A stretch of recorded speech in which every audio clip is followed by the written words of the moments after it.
Cette semaine, au Kiné Conseil, on parle de douleurs inflammatoires. Ce sont toutes les choses qu'on connaît sous le nom de tendinite, ténosynovite, épicondylite, tous les mots qui terminent en « it » finalement. Qu'est-ce que je veux vous dire à propos de ça? C'est qu'il y a 3 principes importants à respecter afin de se débarrasser de ces douleurs-là. Le principe numéro 1, qui peut paraître quand même évident, c'est de réduire les mouvements qui nous font mal.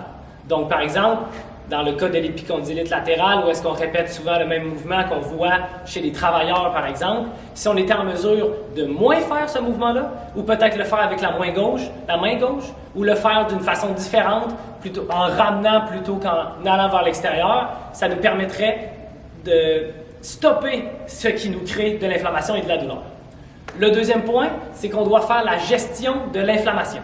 Donc, il y a plusieurs trucs pour ça. Le numéro 1, c'est de faire circuler notre sang dans notre corps, parce que notre sang nous permet d'apporter tous les nutriments ainsi que l'oxygène à nos tissus musculaires et tendineux dans ce cas-ci, pour nous permettre de récupérer. On entend souvent qu'on peut mettre de la glace. C'est vrai que la glace va nous aider à diminuer la sensation de douleur, mais va intervenir un peu dans la cascade enzymatique qui va se passer proche des tissus qui sont blessés et donc va ralentir d'une certaine façon le processus de récupération. Donc, on fait attention avec la glace. Lorsqu'on est vraiment aux prises avec des douleurs, on peut l'utiliser, mais autrement, de façon régulière, vous n'êtes pas obligé d'utiliser la glace.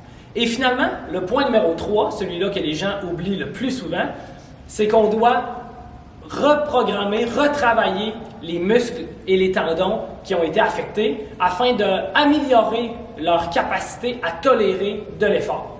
Donc, toujours dans un exemple d'épicondylite latérale, si ce mouvement-là me fait mal, bien, je peux commencer par ne pas bouger mon coude ni mon poignet et seulement bouger les doigts de la main. Évidemment, il y a certains muscles qui vont se rendre jusqu'au coude, mais de façon isométrique, je vais pouvoir commencer à bouger la région qui me fait mal. Ensuite de ça, quand je vais être capable de progresser un peu plus mes exercices, je pourrais me permettre de faire un mouvement simple, sans résistance, selon tolérance, pour développer la tolérance de mes tendons et récupérer. Et finalement, on va pouvoir prendre des exercices avec résistance, donc les rendre plus difficiles, utiliser un élastique ou peu importe, et à la fin, reprendre les activités de la vie quotidienne sans restriction et finalement, reprendre un entraînement plus intensif. Évidemment, ça peut prendre différentes formes pour différentes problématiques et différentes situations de chaque personne, mais l'important, c'est de suivre ces 3 étapes-là. Si vous voulez avoir plus de conseils ou être vous-même accompagné pour un problème de douleur inflammatoire, venez nous voir chez FTP. On peut vous aider.